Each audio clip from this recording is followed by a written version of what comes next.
Hello everyone and a very warm welcome to another lesson. In this lesson, we are going to learn about IELTS Speaking Part 2. The topic of our cue card is describe something that you bought which gave you pleasure. Describe something that you bought which gave you pleasure. In this lesson, we are going to look at some questions and some sample answers. I'm also going to explain to you all the vocabulary that I have used in this lesson so that you can use the vocabulary in your IELTS speaking test. I'm also going to give you some tips to ensure that you pass your IELTS speaking test with a very high band. But before we get into the lesson, please do not forget to give this video a thumbs up. Share this video on all your social media platforms and of course subscribe to the channel for more helpful videos. Please help me to help other people by sharing this video with as many people as you can. Now let's begin with the question. Describe something that you bought which gave you pleasure. So pleasure is enjoyment. So you need to describe something that you bought which gave you a lot of enjoyment. You should say 1. What it was, 2. When and where you bought it, 3. What it looked like, and 4. Explain why it was pleasurable. Now let's begin with question 1. What it was. The key word here is what. So you need to identify the item that you bought. Tell the examiner what it is that you bought. To answer that question, you can say, following much persuasion by my best friend Rita, I finally gave in and resolved to purchase and try cilantro lime and mint chip ice cream, which left me yearning for more. Following much persuasion by my best friend Rita, I finally gave in and resolved to purchase and try cilantro lime and mint chip ice cream, which left me yearning for more. Now, in that answer, I have identified what it was that I bought, which gave me a lot of pleasure, and that was cilantro, lime, and mint chip ice cream. Now, in that sample answer, I have used a number of words. I am going to explain to you the vocabulary that I have underlined in blue. Following much persuasion, that means that after my best friend Rita tried to convince me, persuasion means convince somebody. When somebody persuades you to do something, it means that they try to convince you to do it. So the word following means after. I'm aiming for a band 9 with my sample answers. So I have to use advanced vocabulary right from the beginning. The word following means after. Much means a lot. After a lot of persuasion, persuasion means to convince somebody to do something. You try and ask somebody to try. Come on, go on, try. When you say that, then you are persuading somebody. You're trying to convince them to do it. Okay, so following much persuasion, after a lot of convincing, from my best friend Rita, I finally gave in. To give in is to decide to finally do it. I gave in. So I decided, okay, I'm going to do it. Now, you have given in, okay? Okay, I'm going to do it. That means I have given in. I have given in to your request. You have asked me a lot of times to try, and today I'm going to give in and try. So you have decided to do it. The next word is resolved. Resolved is really a very simple word which means decided. I resolved to do it. I decided to do it. Resolved means decided. The next word is purchase. To purchase something is to buy something. I bought a watch. I purchased a watch, okay? To purchase is to buy. And then the last word is yearn. Left me yearning for more. To yearn for something is to crave for something, to feel a very strong desire to do something. You're yearning for ice cream, for example. You're yearning for ice cream. You're craving for it. You really want to eat it. Okay? Now, you also notice that that sample answer is in a complex sentence. A complex sentence is a sentence that has at least 2 linking words. You can see I have used 3 linking words in that sample answer 1. If you're aiming for a band 8 or a band 9, then you need to use a lot of complex sentences in your answers. Now, let's move on to question 2. When and where you bought it. The key words there are when and where.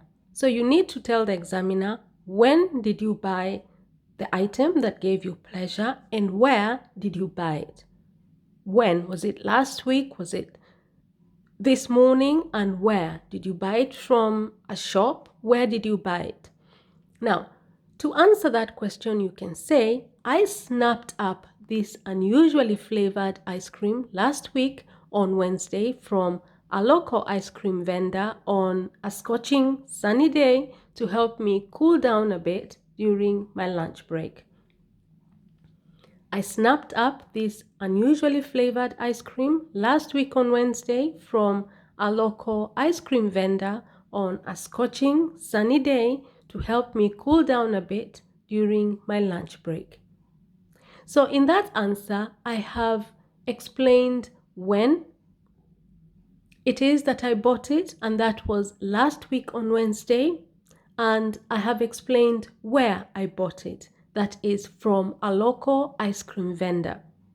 Now let me explain the vocabulary that I have underlined there. I snapped up. To snap up is to buy, okay? It really means to buy something. I snapped up, okay? I snapped up this ice cream. I bought the ice cream, okay? The next word is unusual. If something is unusual, it means that it is not common. It is very unique. It is very distinct, okay? It is unusual. It is very unique. It is very distinct. It is not common. And then flavor means taste, okay? Flavor means taste. Unusually flavored ice cream. That means the ice cream has a very unique taste. The next words are ice cream vendor. Now, an ice cream vendor is someone who sells ice cream. An ice cream vendor is someone who sells ice cream. And sometimes they have a van, okay, that they drive around in the estate. They drive around selling ice cream. That is an ice cream vendor. And then scorching sunny day. Now, scorching means it is so hot that it can almost burn your skin. It is scorching hot. It is very hot. It is so hot that it can burn your skin. And then sunny day simply means a day when the sun is shining. And then cool down, to cool down. Now, when it is very hot, you tend to sweat a lot. And to cool down, okay, to stop yourself from feeling so hot and sweating, you can buy some ice cream, okay, and that will help you to cool down a little bit. It will help to reduce the heat and the warmth that you're feeling in your body. So I bought this unusually flavored ice cream last week on Wednesday from a local ice cream vendor on a scorching sunny day to help me cool down a bit during my lunch break. Now, you also notice that sample answer 2 is a complex sentence, okay? It is a complex sentence. You can see I have more than 2 verbs. I snapped up this unusually flavored ice cream last week on Wednesday from a local ice cream vendor on a scorching sunny day to help me cool down a bit during my lunch break. You can tell from all the commas that I have used in that sentence that it is a complex sentence. Now let's move on to question 3. What it looked like. The key word here is what. What did it look like?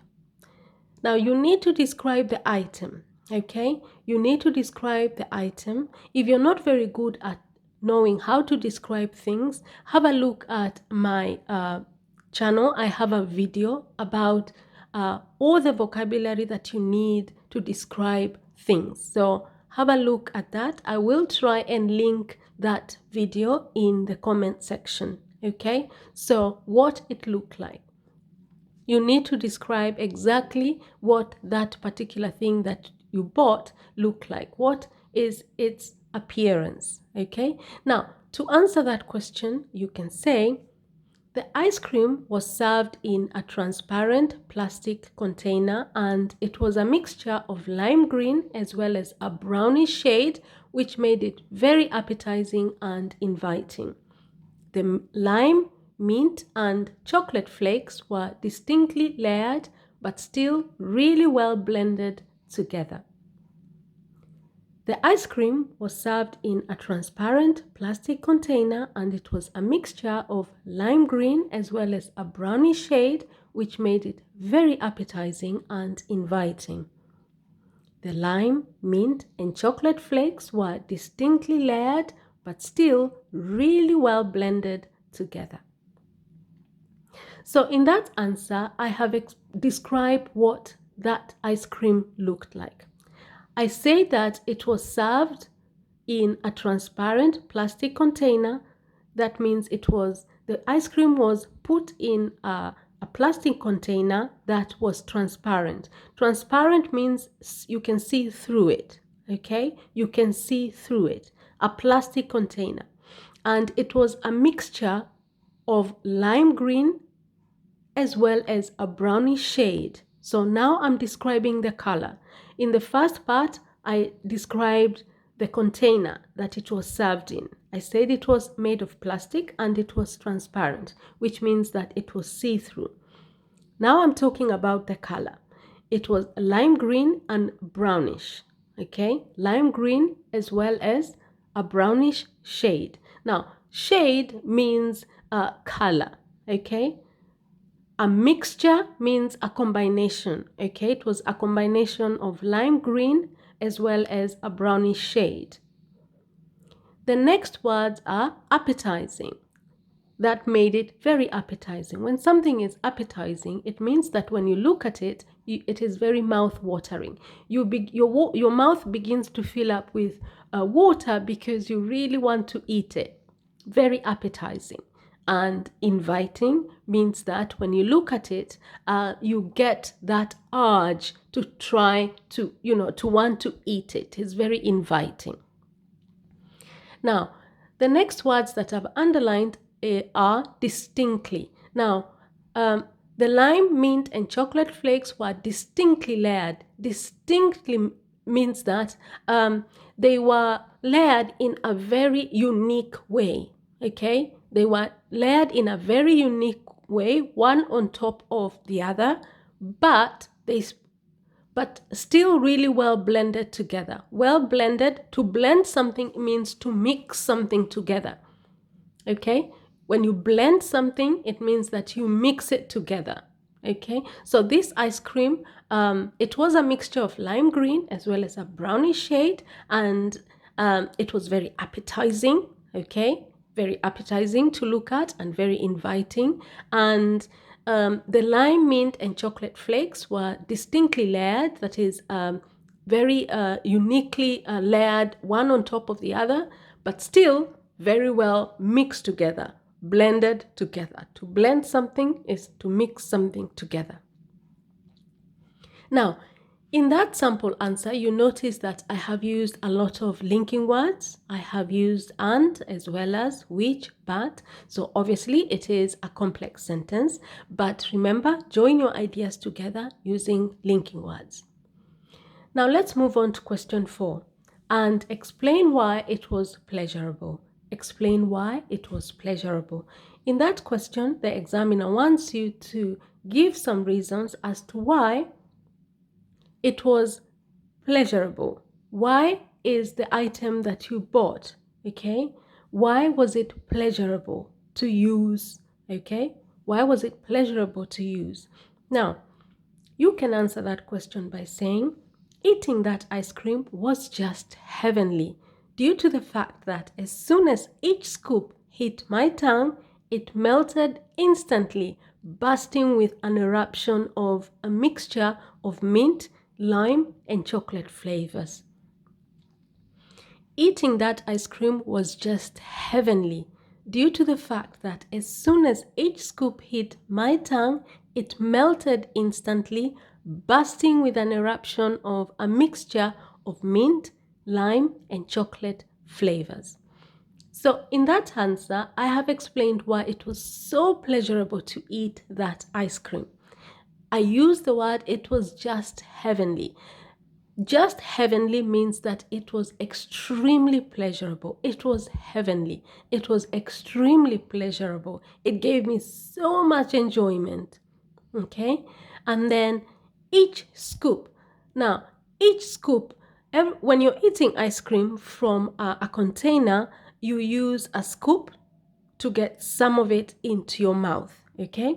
And each scoop that I put in my mouth, each scoop that hit my tongue, so every single time that I took a bit of ice cream and put it in my mouth, every single time I did that, each scoop, that means every piece of ice cream that I got from the container and put in my mouth, that is a scoop. Okay? If someone says to you, can you scoop a little bit of ice cream and put it in my mouth, means that can they use the stick that you normally get when you buy ice cream and get some of it from the container and put it in their mouth, scoop it. And every single time that happened, it melted instantly, okay? It melted instantly and it burst with an eruption of a mixture of mint, lime, and chocolate flavors. Now, to melt is when something turns into water. Okay, for example, ice when you put it in your mouth, or if you put ice somewhere where it is very sunny, or ice cream, it starts to melt. It starts turning into water. Okay, instantly means immediately. Instantly means immediately. And then to burst means that, for example, when you buy a watermelon, okay, and you throw it on the ground, it bursts. It means that it opens up. So it opens up, and then with an eruption, okay? So an eruption, it's more like a volcanic eruption. When you have an eruption and something splashes, okay? Something splashes.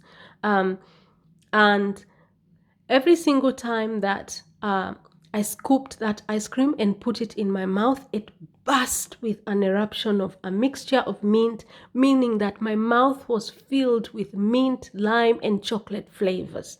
That whole eruption, that whole mixture, and it was just heavenly.